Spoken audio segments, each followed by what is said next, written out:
এটা বেলপাহাড়ির জঙ্গল। আমরা পিকনিক করতে গিয়েছিলাম সবাই মিলে বন্ধুরা। খুবই ভালো জায়গা, খুব সুন্দর জায়গা। সবটাই তো আমরা ঘুরতে পারিনি, কিন্তু কিছুটা জায়গা আমরা ঘুরলাম। তার মধ্যে ছোট্ট একটা ক্লিপস।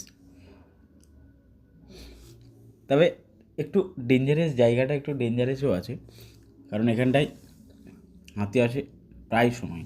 রিসেন্টলি ওখানটায় হাতি ছিল, কিন্তু আজকে এখনও নেই। কখন চলে আসে আমরা বলতেও পারবো না, কারণ পুরো জঙ্গলের ভেতরে এটা। আর খুব সুন্দর জায়গা। হয়তো আমার ক্যামেরাটা ভালো হয়নি ভিডিওটা, যদি আপনারা যান না, খুব সুন্দর, পুরো ফ্যামিলি নিয়ে যাওয়ার মতো। আর খুব পরিষ্কার জায়গা, আর আপনারা পরিষ্কার রাখাটাই আমাদের কর্তব্য। খুব ভালো জায়গা। আমরা সব বন্ধুরা মিলে একটা জলস্রোতের পাশেই, মানে এখানে স্রোত না থাকলেও বোঝা যাচ্ছে এখান থেকে জল আসে, মানে বর্ষাকালে। এখন ঠান্ডার সময় এই জন্য অতটা স্রোত নেই, কিছু নেই, পুরো স্থির জলই।